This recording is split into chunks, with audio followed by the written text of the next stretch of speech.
Hello, ladies and gentlemen, and welcome to the Coast-to-Coast Combat Hour, brought to you by AllAccessMMA.com. I'm your host, Matthew Hawkins, and as always, I'm joined by my co-host, Ed Carbajal. Ed, man, we waited for 254. It rolled around, and there were some surprises, but Yeah. quite a night of action. Let me ask you. I mean, given that, I mean, it was super early for you. I know for me, it was like at the perfect time outside of not going to jiu-jitsu because I had to watch from start to end because I did coverage for MMAnews.com, my editorial that I do for them. But the pacing to you, did it seem like it was going super fast? Not super fast, but faster than you expect normally. Maybe. I didn't really notice. I mean, the prelims for me started at 7:30 in the morning. I'm not gonna lie, I DVR'd about the first hour, um, so that I could kind of get through some of the BS between the fights, and plus it gave me time on Saturday to still get my house in order over here and take care of the necessities. But I didn't really notice. It did seem like it was pretty streamlined, though. Now that you say it, I don't remember there being like a time where I had, it seems like we have moments where you get like 30 minutes where sometimes there's just nothing happening. I don't recall anything like that. Maybe it was because it was a 6-fight main card.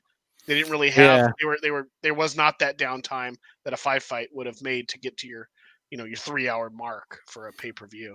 yeah, because I was kind of just like uh the only time that I got like frustrated with time is when Bruce Buffer took forever to introduce Khabib and Justin Gaethje to me. That seemed like a little longer than he normally does. But I was just like I was kind of happy with the pace. And I'm usually, usually complaining about commercials and stuff, but I think I had just enough time uh the only thing I had to order delivery, food delivery, because since I didn't leave my house the whole time. And the only fight I kind of missed because it was so short was when Hawes got his KO win, and it literally like I went outside to pick up the food from the Uber guy and came back upstairs. He was celebrating, and I was like, okay, that's that then.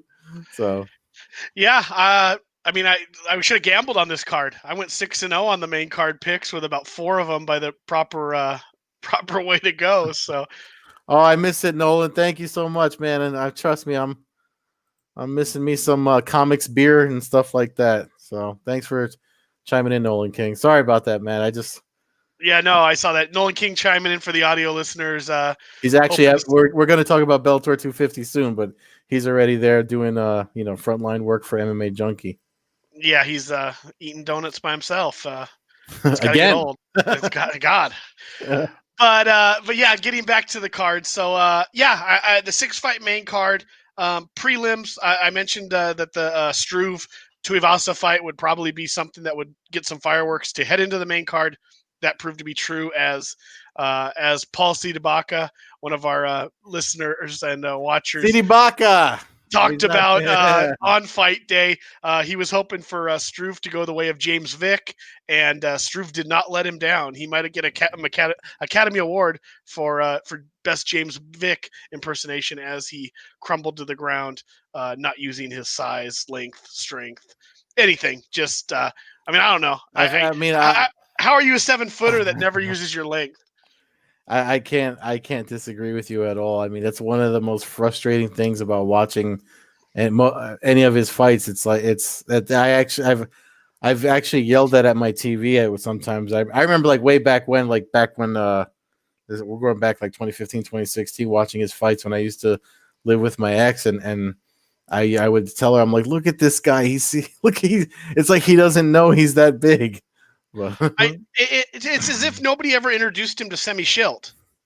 I mean, he had the prototype 15 years before he started fighting, basically, of what he is. And Semi Schilt, although had his share of losses early on and stuff, he went on to become one of the greatest kickboxers of all time, using his length and his long legs and arms and reach, and not always the most exciting. But my God, man, I don't know.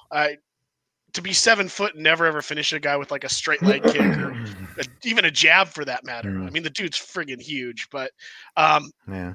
That's kind of just one of the disappointing careers, I would say. He's done, he's got a million wins in the UFC. He's been around forever, but Tuivasa picks up that big win. The Oh, main no, card, another big win. but Just before we go to the main card, I mean, the first fight on the early prelims, Miranda Maverick coming from Invicta FC and showing the ladies what's up, man. Whoo! She throwing some heat. yeah, she and I mean, I like Joe Jua, but the Miranda Maverick came. She made I think she made a statement in her debut, and she's definitely looking to she's going to stir up the women's flyweight division for sure. Yeah, no, she was always a top contender in Invicta, and Mm-hmm. it's good to see the talent once it works its way to the UFC continue to be successful. So yeah, I mean there was a lot of action, a lot of good fights. But again, getting back to the main card, the first fight, the Ankalaev Kuntalaba, pretty much Yeah, what I say. I said I thought if it went a minute, I'd be surprised. yeah. It didn't. Kuntalaba goes down hard, pretty much ending that little. I don't know what we want to call it. It's not quite a rivalry. Just the fight that it ended with, I think, the better fighter winning, Ankalaev, and he moves to 14-1 now, and uh, certainly a force to be reckoned with a bit at that weight class. Lauren Murphy looked better. I picked her to grind out a win. Mm-hmm. She looked good. Picked up her first submission win of her career. Yeah, played it very safe in that fight too, which I don't.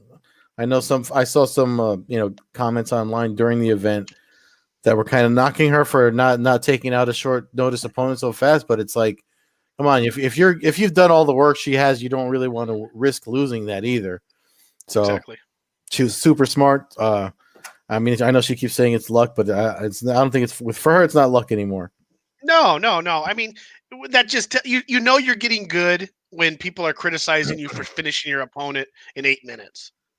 I Mhm. mean, late notice opponent or not, this is the UFC. These people are all supposed to be really good fighters. If the UFC is bringing in somebody that's supposed to be finished in the first round, then um, maybe that's not the fight that should be taking place, especially for a top Mhm. contender as Lauren Murphy is. I mean, I really couldn't deny her a title shot now. She seems to have earned it. She got the finish. That was my criticism of her last week, was that I thought she would just play it safe and grind out a win. And I thought she looked good. I was more impressed with her also getting that finish than I have been in many of her fights. So good for Lauren Murphy. Another Invicta uh, Mhm. alumnus that's come to the UFC and been successful. So that was the second fight. You mentioned Phil Hawes earlier. He came in, had one of the most impressive UFC debuts of all time. Mhm. 18-second KO, basically one flurry, and it was all she wrote. Uh, Kind of a Phil Baroni, Dave Monet.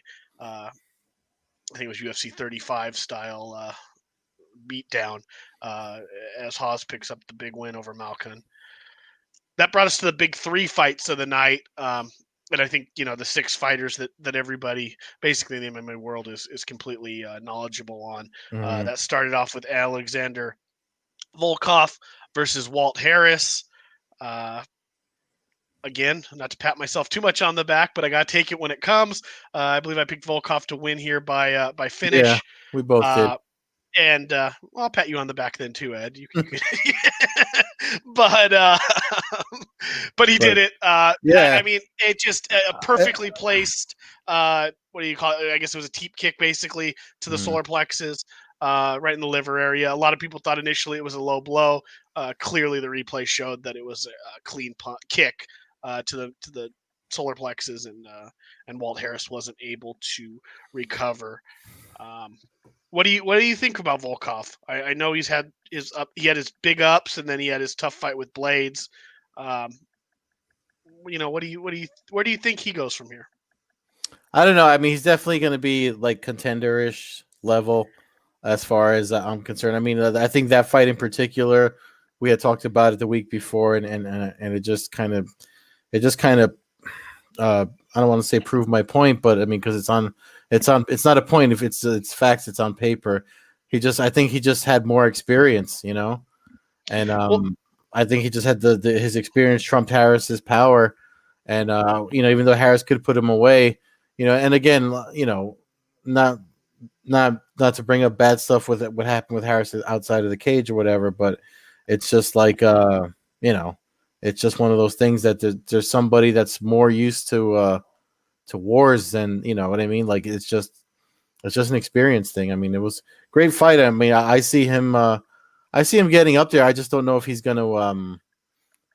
he's gonna get to that like pay-per-view draw main event status. Yeah, that'll be interesting to see. I mean, obviously there'll have to be an A side to that heavyweight title fight if he Yeah, gets there. I mean, I'm looking at the rankings right now, and I believe we have, assuming we get Ngannou, Miocic, I can. um, I mean, I have them ready to go. I might as well bring them up. aren't we also? And correct me if I'm wrong, but isn't Derek Lewis and Curtis Blades already on tap?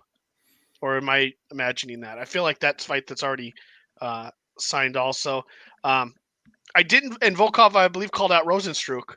So I mean, that fight makes all the sense in the world. Also, Overeem in that mix, but heavyweight division starting to get a nice little Yeah, he top jumped up. five. Rankings were updated today, just for folks that aren't aware. The UFC updates them every Tuesday, and Volkov jumped up to number 6 after that. I mean, I guess if I'm looking at that, if I'm matchmaker, I like Volkov, Rosenstruck. We got Lewis and Blades. I think that's a kind of a terrible fight, but I believe that's one that's already happening. I think so too. And I like the idea of Overeem kind of just being the reserve fighter for almost all three of those fights, whether it's the title fight, whether it's the rematch with Blades or Rosenstruck, or a fresh fight with Volkov or Lewis for that matter. Mhm. Um, the lower you get, once you get past like 5 or 6, there obviously we start getting to the Dos Santoses and the Oleaniks and the Walt Harrises. I think there's a game change level right there that's more noticeable, I think, in the heavyweight division than in a lot of the other ones. It's becoming top heavy, so um, it'll be interesting to see. Uh, I don't know if I see anybody there that's going to run that division for a long, long time. I feel like if it's not Stipe, I should say. It seems like they got some big, got some big punchers in there. That's going to there could be a lot of changing of the guard over the Mhm. next 5 years or so there. Yeah. So that was the big win for Volkov. Co-main event, a fight that obviously is another one that people Yeah. have been looking to for a long, long time. You know how that changed. Robert Whitaker, Jared Cannonier. Whitaker just simply outclassed him. I kind of went the way I thought it would go. I again, maybe it's because Whitaker was always fighting the Romeros and the Wonder Boys Mhm. of the world, but I'll be the first to admit that I probably underplayed his skills and honestly probably disrespected him in my Yeah. evaluation of um, his I performance. definitely did because I didn't pick him. I thought Cannonier could pull it off. But even that, you just were going with a fighter you thought could pull it. You wasn't. I mean, I'm so impressed with Whitaker right now that I just feel like he's his last 2 wins. I know you weren't as impressed in the Till win, but I thought that was a tremendous performance, and then this one was a clinic on a very dangerous fighter who was on a huge run. So I think Whitaker is pretty much. I don't see how you deny him another title shot. I don't. I know it didn't go well for him versus Adesanya, but I think considering he was the champion, he was the defending champion. Um, I just think that that's a fight you got to give it to him. And I don't know if he beats Israel, but I certainly don't see it going the same way the first fight did. I think he. I don't think we see him getting dropped and face planting on multiple occasions. Um, I think he's smarter than that now, and now I think he'll use that knowledge to be able to extend the fight at least. Uh, Obviously, Adesanya's always got that sniper ability to put you down, but uh, again, I couldn't be more impressed with Whitaker.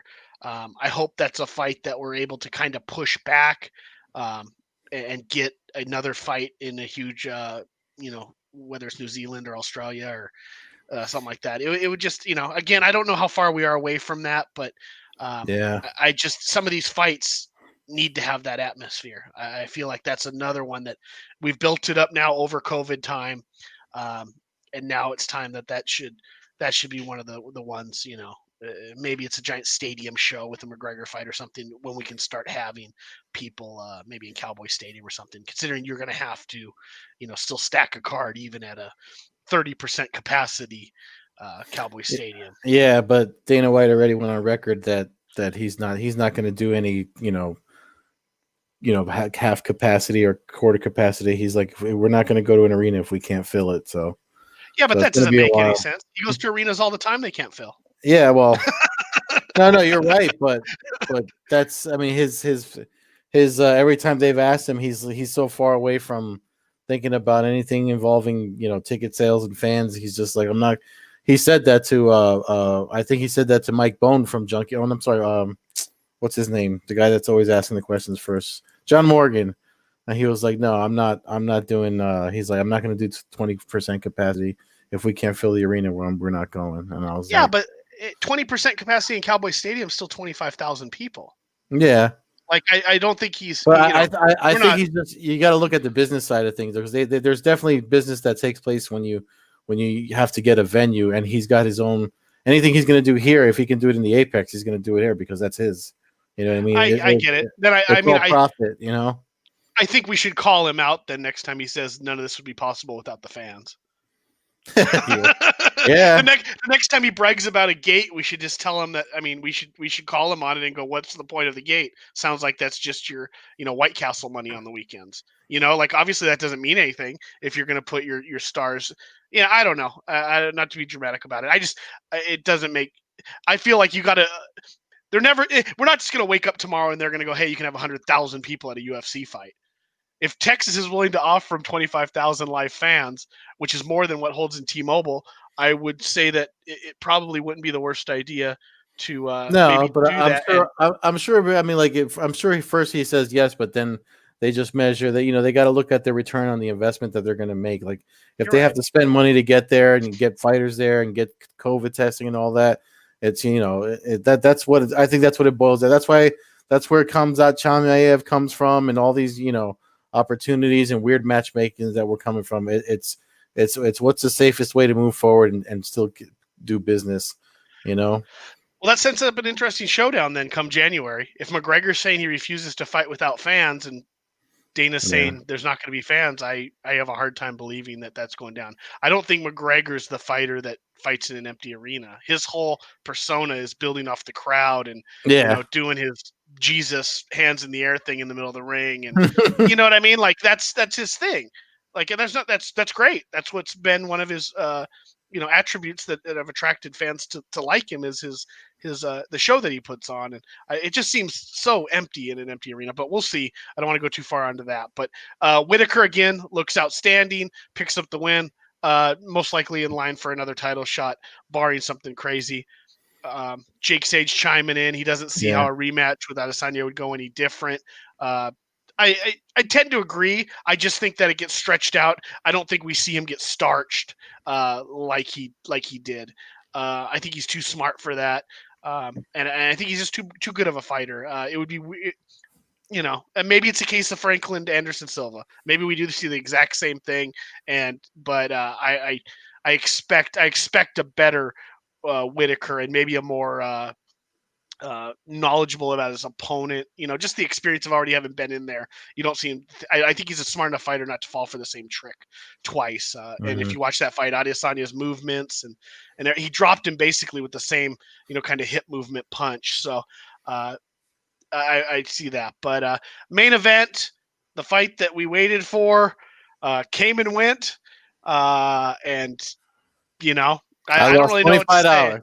Habib Nurmagomedov dominates and picks up a triangle choke victory over Justin Gaethje in the second round of their 5-round championship fight. Mhm.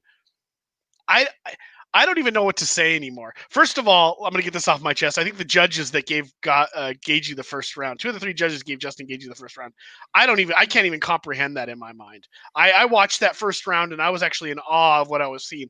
I can't Mhm. remember a time where there was 5 minutes of more pressure between the kicks, punches, and the Well, takedown threat.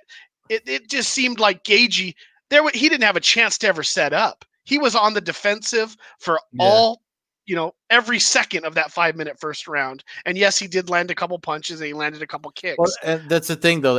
The punches he landed and the kicks he landed were all power shots, and I think that's what the judges were focusing on. But they for some reason, I guess because Khabib the jabs he was throwing were so I don't know what's the word I'm looking for. They were meant to set up an entanglement, so they didn't look like much, which is probably why the judges didn't score for them. But I mean, they obviously I think at the beginning of round two they showed the compu box or whatever they call it, the strike Mhm. box, and for the headshots, Khabib landed more. So It just scares me. I mean, if we would have had 5 rounds of that first round, they would have taken the belt from Khabib.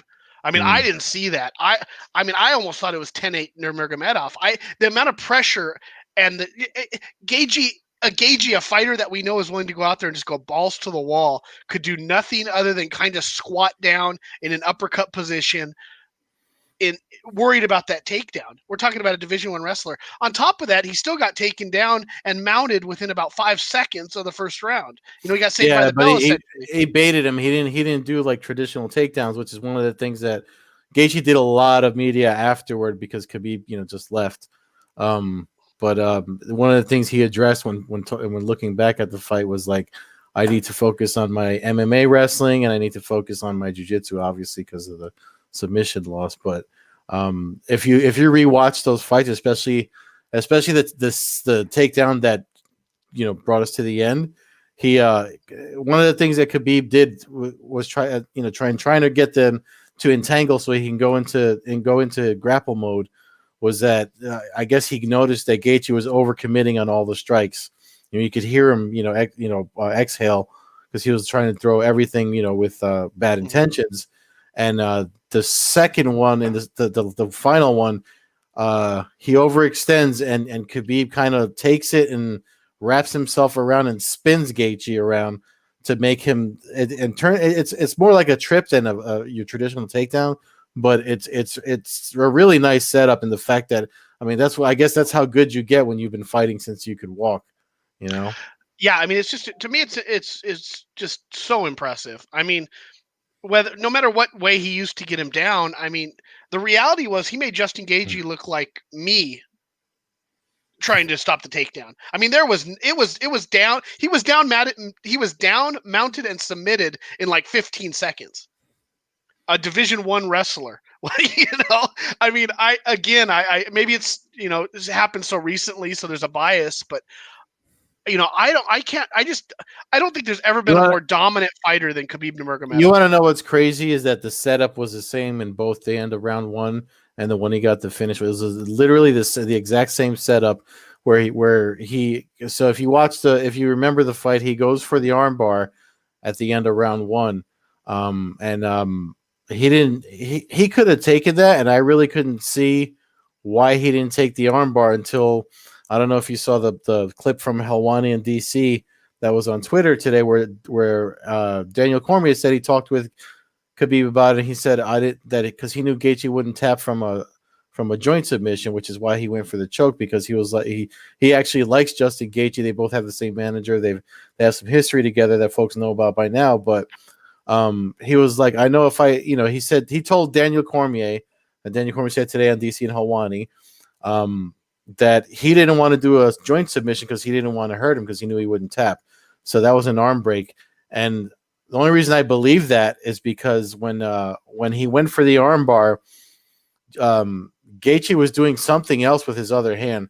So one of the defenses is if you do like a rear naked choke, if this arm is being attacked, you hook it behind your arm and you do like a rear naked choke position and you grab the other guy's leg. So you have to use both arms for this type of defense to work. Khabib had both legs over and arm was through, and it looked like he could have just yanked it out because Gaethje's other arm was out here somewhere, and he didn't pull it out. And it was at the end of the round, and I'm like, okay, first watching it, I'm like, oh wow, Gaethje must be really strong to just hold it like that. Maybe the glove was caught behind the knee, because it was kind of Khabib had his top leg pinched really hard, so maybe the thickness of the glove was what was keeping him from yanking it out. But then we see him do the exact same setup. He falls back. If you when they start running clips of it again on on YouTube or whatever the UFC's, watch how he falls back for the second time before the triangle choke. He still falls back with the arm on behind his armpit with the joint across his hip. That's actually a really bad armbar. Like if you crank it all the way, but instead he opted for the triangle, which is the bad thing about that is if when you fall back for the triangle in that position, and you don't get it, then you're on the bottom and you're in a bad position, which is why the ref didn't, Gaethje went out on that choke because the ref thought there was a scramble still happening there because of how fast it happened and the way it sequences it happening. But that's actually a drilled move that a lot of guys do. If they get flipped over when they're going for the armbar, the guy gets up. You're supposed to go for a triangle. So he already had it. He was already choking him by the time Gaethje moved his hips around to try to pull out, and he tapped, but it looked like he was still trying to get out. I saw the tap happen when it happened, Hmm. but Khabib's the type of guy that he didn't let go. He just kept squeezing, and he was out. But yeah. So I mean, I said all that to say, I mean, the guy's just that good. He used the same setup from Mount to literally take one of two attacks, and he took the nicer attack. It's crazy. Yeah, no, I agree. We kind of had seen it before a little bit with Matt Hughes and Hoist Gracie at UFC 60. Um, Although Hughes tried the armbar a lot longer, Mhm. once he realized Hoist was basically going to allow his arm to snap, I think Hughes decided to show a little mercy, Yeah. and realized that he wasn't going to gain anything by snapping a legend's arm. And No. Khabib, I think, kind of insinuated the same. Not a legend, but it seems to me what he mentioned something about Justin's parents watching the fight, and Mhm. considering what he'd just gone through with his dad passing, he thought it would just be disrespectful and just not the most humane thing to do to have them be forced to watch their son have his But limbs snapped. so when Gaethje spoke with Megan O'Leary after the fight, he addressed his bottom defense and was like, "I have to work on that." I mean, I didn't even realize because he's never been there. So it's one of those things. That's I mean, not for nothing. Anyone that trained martial arts, that's how you know what you have to work on by getting caught in these bad positions. And you have to put yourself there to train them. And he's been fighting for so long, and he's just you start to believe that you're never going to be there until you're there, and now that he's been there, I mean, I think I'm going to tell you this. I still think a UFC title belt is not far from Gaethje's waist. I really do think he's going to be a champion one day, just obviously not against Khabib.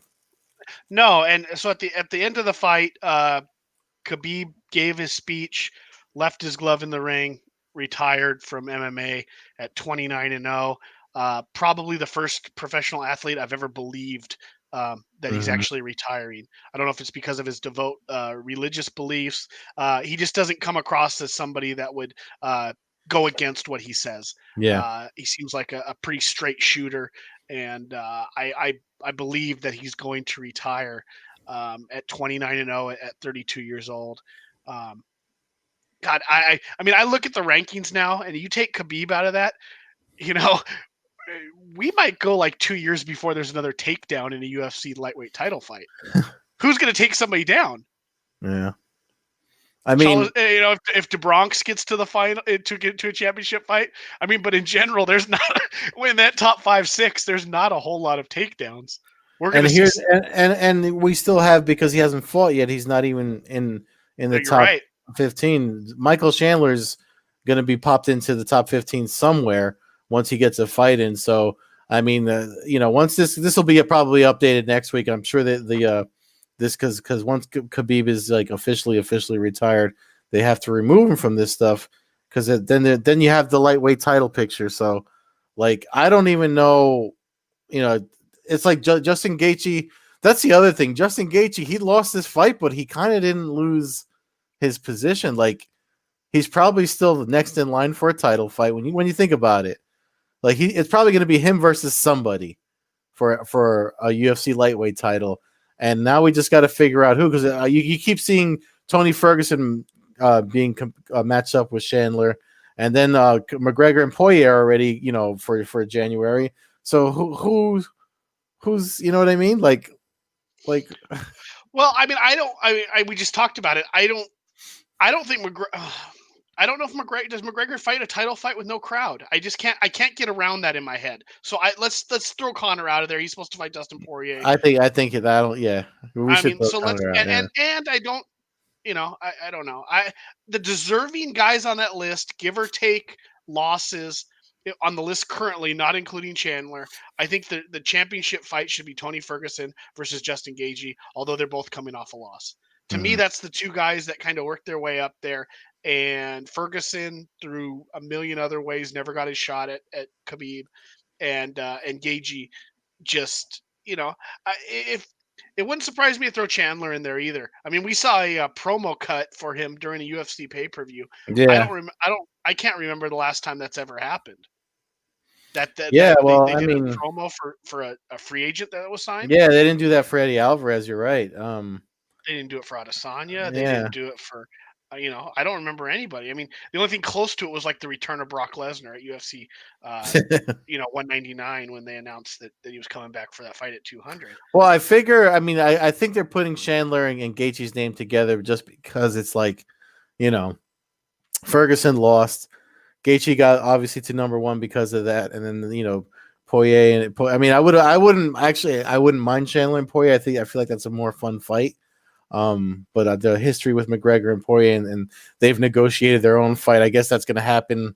Maybe it's going to happen too in. But didn't they just shut everything down in Ireland again like this week? I don't know. I don't know exactly what's going on worldwide as far as what's open, what's not. I don't know what's open or what's not in my own town.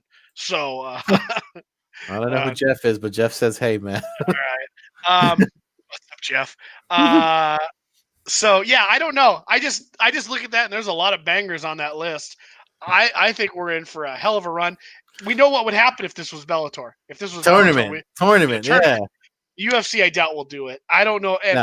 I don't think you could get 8 guys to sign their name to a tournament. To be honest, I think there's too much pride. I don't think anybody's taking the 7 seed in a tournament or anything like that. All these guys think that they're deserving of a title shot, and there's about 4 or 5 guys on that list that could easily be there. We do Mhm. know that the UFC is going to do whatever they can to get Conor McGregor a title. That's a given. It's just going to be how can they Yeah. do it without making it look like they're giving him a title. So I don't know, but again, Khabib just amazing. Is he the greatest fighter of all time? I don't know. I'm always on Fedor's bandwagon. That's just how it is. If Fedor would have retired at 32, he would have retired at 31-1, and I think we would be talking about him still being considered the greatest fighter of all time. Well, you know what? I mean, we got to talk about the pound for pound thing and all of this all time shit anyway. So we Yeah. So might at as the well end, use that to segue into that. yeah, at the end of his interview, Habib basically didn't demand, but he asked the UFC to do the right thing in his mind, make him the number 1 pound for pound fighter, so that he could basically truly retire on top of what is considered the top list, essentially, for every fighter across the globe. Although these are UFC fighters, also Yeah. universally known as the best. Excuse me. Um, I The big thing on this, obviously, that came out was we saw John Jones, who decided to put out a video. I watched about 3/4 of it. I I don't need a saw the whole history thing. lesson from John Jones. Yeah. I think we all know the reality of what uh, we all saw him fight. Anybody who's watched Habib fight has watched John Jones fight. So I don't think he needs to really convince anybody. Um, I don't. I do think it's a little bit weird for Habib to jump into the top spot when he asks for it. I get that. I think it's kind of a promotional thing, kind of a respectful thing on the way out the Yeah. door. Again, Yeah. as you say, come next week, he's picture his name's not even going to be on the list. John Jones will go back to number 1, Yeah. and It's it's it, his. and that's the whole thing. Like I mean, not for nothing. These rank the rankings are we know the rankings have been bullshit for a long time, but I know it's just a bragging point. But I think the fact that he let go of his title, he hasn't fought lately, and now he's the his old belt is up for grabs. Plus, this is it's just I mean he's being kind of an egomaniac, and the truth of the matter is, I mean, not for nothing, the greatest of all time, pound for pound, whatever list you look at, it's relative to when things are happening in the sport. It's been around for 25 years. Khabib's not going to be on the thing for another 25 years. This is probably for this week, until something else happens, or maybe for a couple of weeks until one of the other guys fight and it changes again. However, the rankings change every Tuesday. For him to make that much of a stink about it, it's really like it's a bad look for him, and you're only underlying why Khabib just got jumped up over you, because he'll say something once and you do what you do about it, or nothing happens, and he'll go about his business. So It's childish, and we yeah, saw the same thing when he tries to take the steam away from Cormier and Cormier's fights, or after Stipe won the championship. It was yeah. the same thing. He's on Twitter. He's trying to, it just to me it's a bad look. And for me, the greatest three fighter, John Jones is right up there, but Mm-hmm. for an old school fan, for me, it's always going to be Fedor, GSP, and Anderson Silva. Those are going to be the three statues that I'm putting up there. Yeah, the Uh, Mount Rushmore there. yeah. I need another one. You can Yeah. interchange the fourth one. That's anything. But I guess my point is, you will never find a video of Anderson Silva, GSP, or Fedor ever referring to themselves as the greatest fighter of all time. The greatest fighter of all time doesn't have to tell people he's the greatest fighter of all time. He Yeah, that's just true. he just is. Ali Yeah. was different. Ali sold it. Also, most people don't consider Ali actually the greatest fighter of all time. He was the greatest boxer, the greatest showman, the greatest, Mhm. maybe human being who ever boxed. I mean, great human being. But, you know, Sugar Ray Robinson. Yeah. There's other guys that But people yeah, that it's like I you said, know, it's relative to the time that the sports have. You want to be relevant to your time, pound for pound. Khabib literally just ended his time in the sport. Again, uh-huh. this is just a here. Thank you for your service. We're gonna, employee of the month, whatever you want to call it. They're doing this now. I mean, if I don't understand, maybe it's the lockdown getting to him, and the stuff going, because I know there was some stuff out near him in New Mexico with the riots and stuff. But it's like, come on, dude. Like, okay, let him have his spot.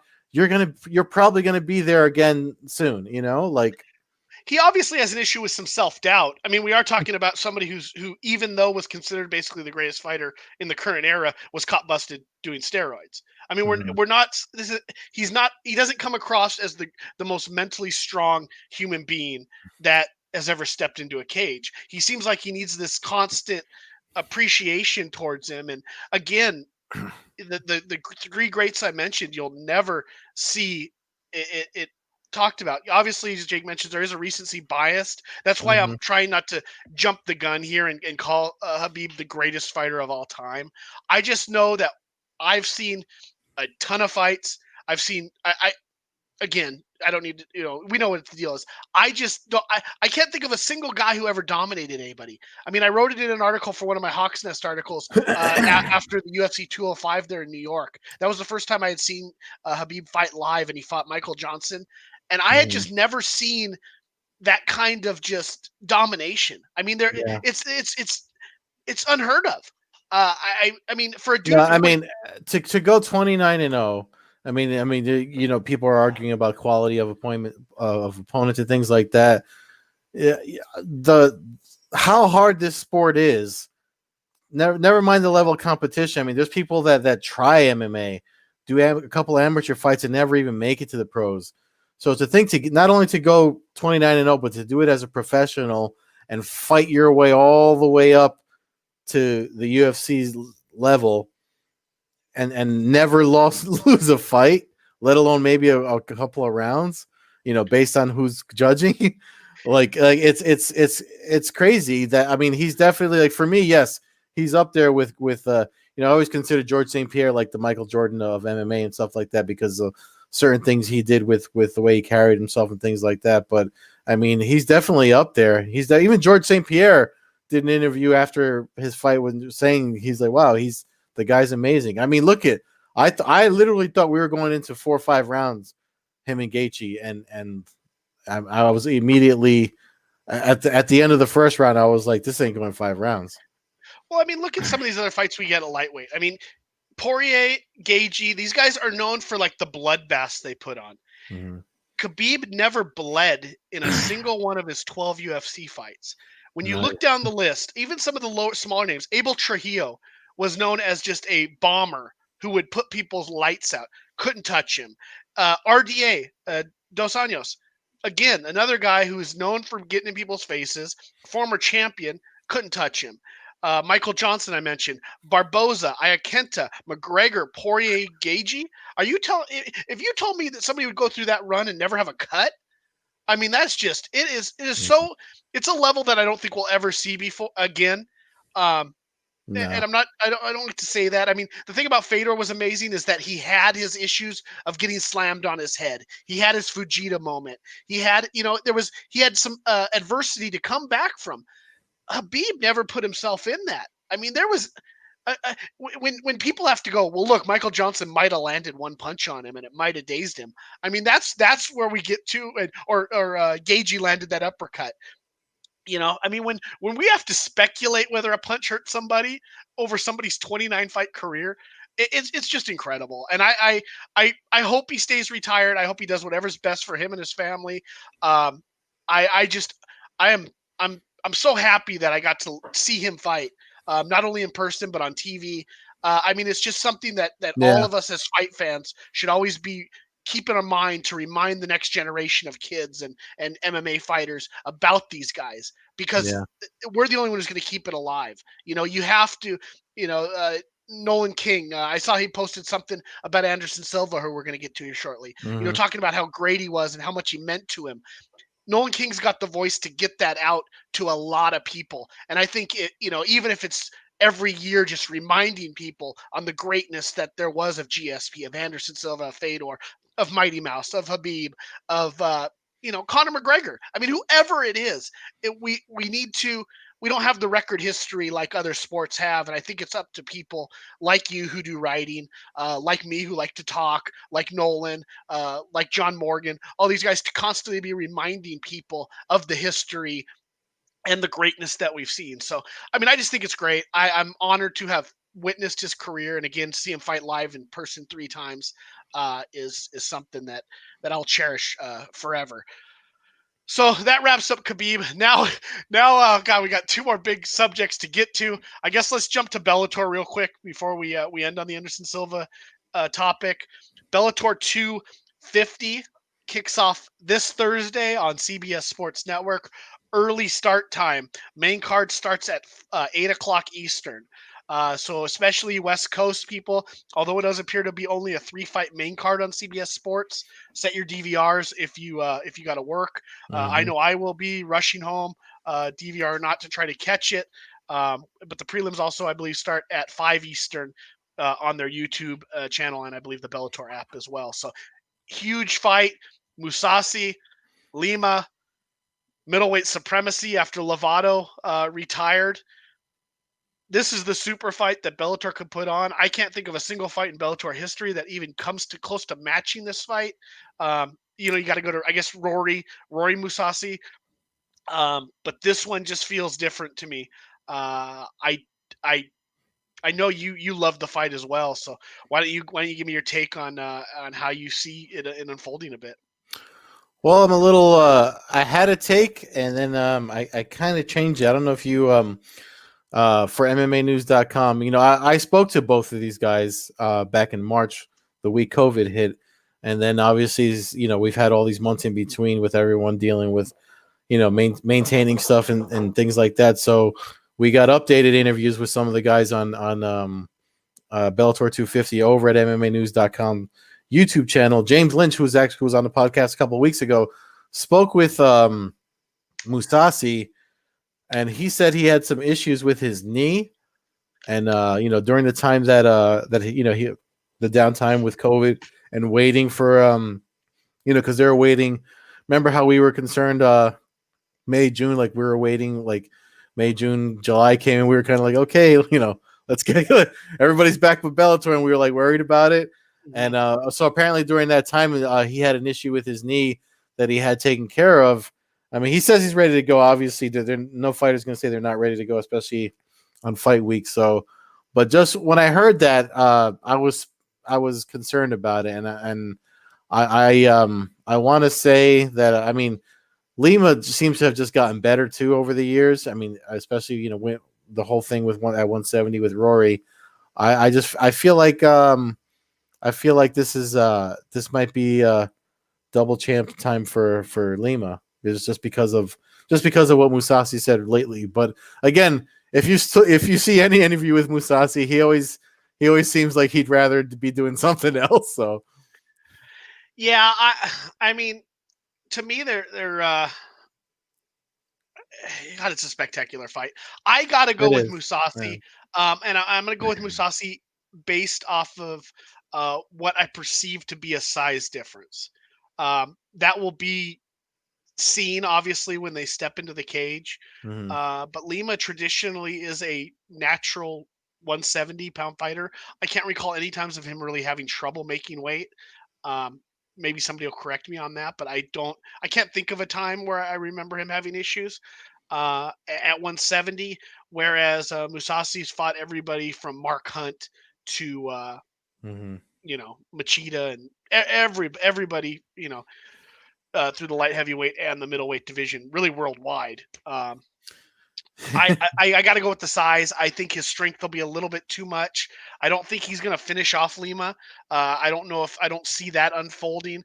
I think we're going to have a hell of a stand-up war. I just see Musasi getting a little bit better of it and squeaking something out. I think he wins like 4 rounds to 1, but I think it's one of those fights where when it goes to the cards at the end, you're still not 100% how the judges see a couple of the rounds. You know, it's funny. When I talked to Musasi in New York back in March, one of the things he said, he's like, when I don't do good, it's because I really don't feel like fighting. But for this fight, I feel like fighting, and I was just like, all right, that's your quote. That's what you want to run with to market this. But It's a, that's he it. just That's him. Like you yeah, no, said, it's funny. Yeah. that's a perfect quote for him, and that's something that we have to see how it unfolds. He has had lackadaisical fights where he's lost to, or like in the situation with Keith Jardine, when he fought him in Strikeforce, it ended up going to a draw, Hmm. where he's kind of fought down to his opponent's abilities.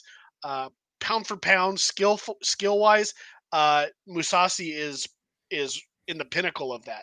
There are very few people in all of mixed martial arts in any weight class that have the skills and the tool package that he is He capable of yeah, bringing on any night.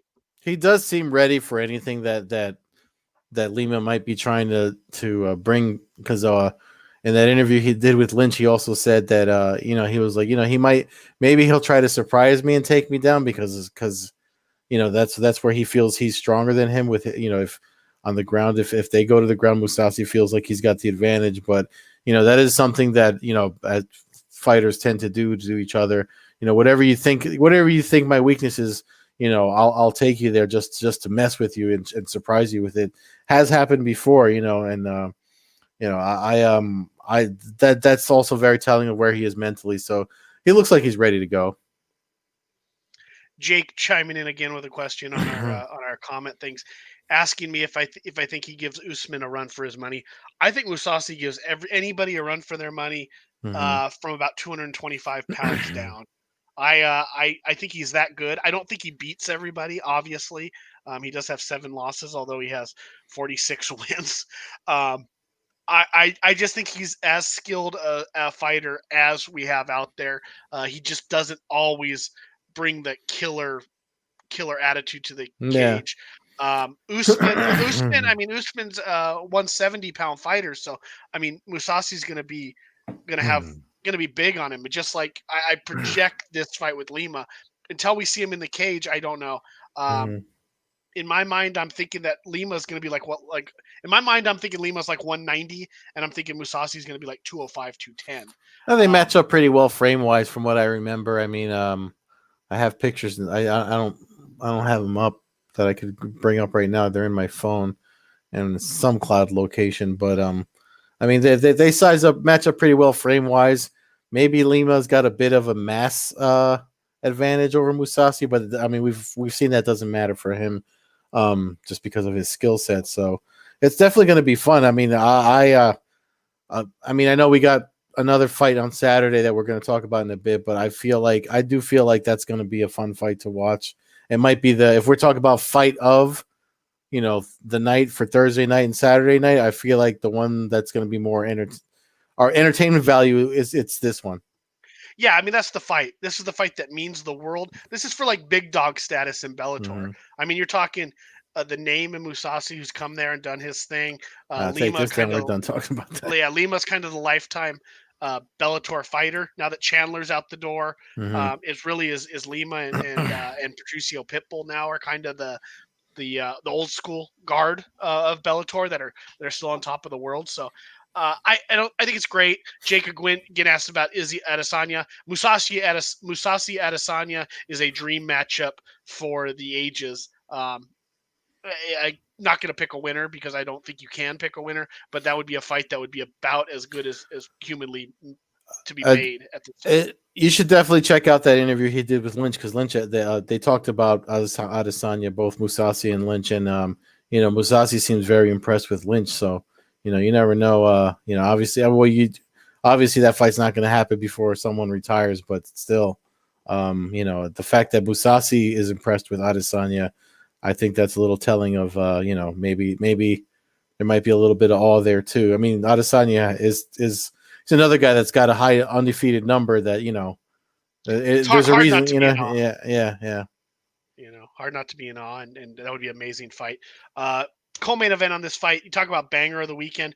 The fight that might be the stand up and not believe what you're watching fight could be the Henry Corrales Brandon Gertz fight. We're not going to break it down. Two guys who tend to go out there and leave it in the cage. That has potential for just bleed fans to be celebrating on Thursday night. So that's Bellator. That brings us to the last 5-6 minutes of the show. I feel like it would be a disservice not to mention that this Halloween Saturday night will be the final fight for Anderson the Spider Silva as he faces Uriah Hall uh, on a UFC Fight Night card. Uh, for me, I know you have a love, for Anderson Silva. I know he's meant to you a lot as a martial artist over your time. I think you kind of expressed that when he fought Adesanya, how much it meant to kind of see him compete like that and keep Well, his it's fighting just a top. great fight. I It was just mean, you enjoyed the fight. yeah, Again, at the time, it wasn't yeah. necessarily my cup of tea. Looking back on it, I tend to like it more. Uh, to me, Anderson Silva is just royalty of the sport. I will never forget sitting around the first time that he came to the UFC and he fought Chris Lieben, uh, and I was at a friend's house, a friend who Mm. watched the fights, but he wasn't as up on the international world. And I remember looking at him and going, "This is the first international fighter that the UFC has signed that is going to change the way that we see the fights, and he's going to change he's going to change the atmosphere of MMA." And about 46 seconds later, he put Lieben, who's known for being one of the toughest durable fighters in the history of fighting, with his chin and his zombiness to come forward. Anderson Silva put him down, dominated him in spectacular fashion. If people haven't seen that fight, it's 46 seconds of your time, something like that, give or take. Definitely go back and watch his debut in the UFC. It is fireworks from start to finish. But just I mean, a great fighter. I in my personal experience watching him live, I saw his ups and downs. I saw him lose to Weidman. I saw him beat Chael Sonnen in their rematch. Um, so a little bit, and I saw him fight Cormier in basically what was an exhibition fight to help save the card. Just a tremendous, never said anything extremely disrespectful that we were aware of. I don't know what Ed Soares edited out over any of those years doing his translations. But just a true gentleman of the sport, someone that will, you know, i we're gonna miss him. I know you will as a fight fan. I know I will. I know everybody will, and I think that. I mean, I don't know who listens to this show. I don't know who has the capability of getting a hold of people, but I think it would be a disservice to Anderson Silva if ESPN did not simulcast his fight Hmm. on big ESPN on Saturday night. a Halloween night, what's going to go on set? What's going on set? We got some college football games or whatever. Put those college football games on ESPN News for 15 minutes and put Anderson the Spider Silva's last fight on ESPN. Don't bury him on ESPN Plus. They're That's gonna though.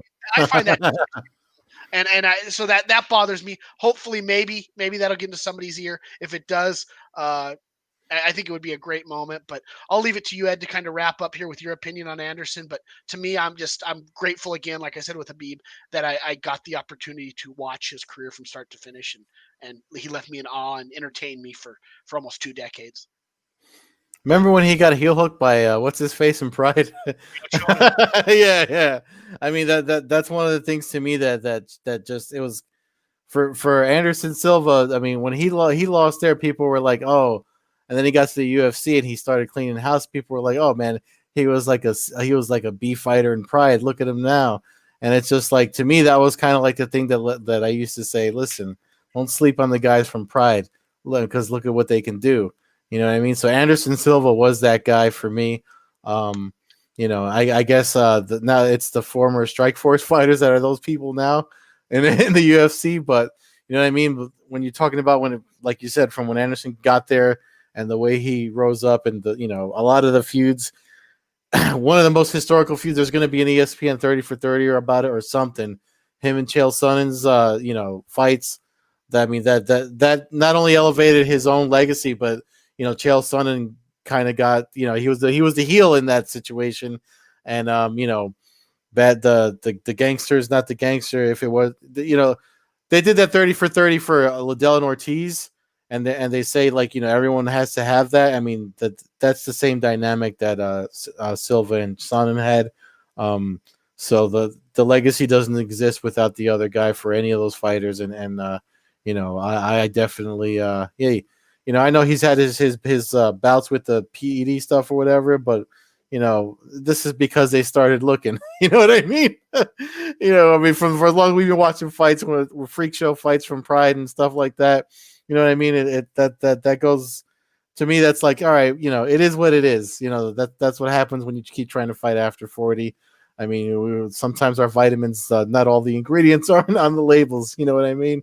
So we'll leave it at that. But I mean, yeah, I don't get sentimental about stuff like that because I also hate to see fighters fight too long. So I don't want him to get like God forbid he gets one of those Uriah Hall freaking Tekken kicks and that'd be scary too because we talked about Musasi and fight his losses. Uriah Hall caught him with one of them video game moves. So I would hate to see that happen. I hope it goes the distance. I actually kind of hope it's reminiscent of him and Adesanya because that was like a moment for me just because it was two really good martial artists that respected one another's skill that were almost at the same level.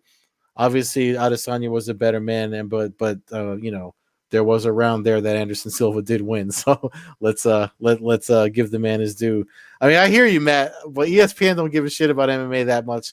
I know I know they just got it on there, and that's the reason for their ESPN Plus subscribership. But I mean, not for nothing, football and all that, all them stick and ball sports. That's still their go. That's still their I top. get it. I get it. I just think it's crazy that his retirement fight. He's in the UFC. This isn't Fedor fighting for M1 in Chechnya. That when during his Yeah, first retirement run. This is Anderson Silva. This is the guy that he didn't carry the UFC, but I have a lot of friends who only can name like 3 or 4 UFC fighters, yeah, and yeah, yeah. He's every one of single those. one can name Anderson Silva. Yeah, Guys, girls, young, old. I mean, Anderson Silva is what the UFC was all about for a huge period of time, and yeah. I think it would be respectful for Wasn't them he to the go to first his. guy that Burger King sponsored? Like he's like the first guy that got big sponsorship. It probably was. It's Yeah, hard. It's hard to remember that stuff. But my God, Nike or y- yeah, he had his Nike. He had his Anderson nose, and mhm. yeah. I mean, he's just a superstar and a rarity for somebody that spoke very very little English. I mean, that if anything, that should tell Yeah. you how great somebody is. Hey, listen, if Um, you're gonna miss him, he'll live forever on Tommy Toehold's videos because I always love Tommy Toehold's rendition of or version of Anderson Silva because of his I don't want to quit, attitude that he has. So that'll probably live on over there. But yeah, it's definitely going to be like you said, it should be on regular ESPN. Yeah, it should be. If the MMA gods want to give the fans a treat, a flying knee, hell, Yeah, maybe a rolling thunder knockout, or just some yeah, kind of crazy chaos for him. A spinning or a spinning heel hook. Maybe he returns the favor. 15, 20 years later. I don't know. I just, again, like you said, hopefully he doesn't get put out. yeah, Hopefully he's able to go out with his head held high. I think he can win the fight. Uriah Hall is not a walkthrough, but I think Anderson Silva still can win this fight. I have no yeah, idea what the odds are. I'll be cheering for him left and right. But again, in a week, we're going to lose Habib and Anderson Silva. I think, if anything, we should leave it on this, that MMA fans should remember, or at least appreciate what we're seeing in front of us, because guys can retire at any point. And if you're a huge sports fan, obviously like we are, these are the guys that we live for, and these are what we, these are the guys we're going to be telling our nieces and nephews or yeah, grandkids or anything about. When we're on our deathbed, it's going to be, hey, yeah. before I Like die, did you make when sure we're you the watched old Anderson Silva? when we're like the old men in the barbershop from Coming to America, the way they're talking about boxing, that'll be us Uh-huh. talking about MMA. Exactly.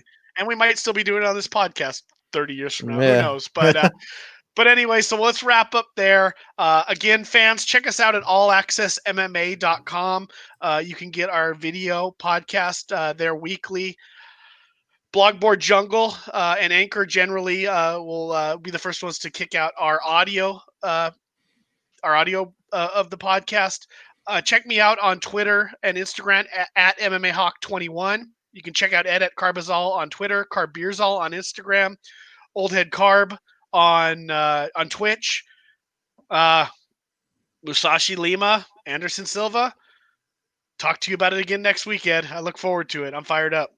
yeah. It's gonna be a good weekend, and happy Halloween. There it Don't is. Happy. make, but don't ignore any trick or treaters as they come to your door. It's Halloween, and kids need something. Exactly. Kids get out there. Parents have them out. Reward them with some good candy Yeah, and some smiles and good cheer. they'll be wearing Like you masks said, anyway. there it is. Best to everybody. Thanks to everybody that listens. Talk to you next weekend. Peace.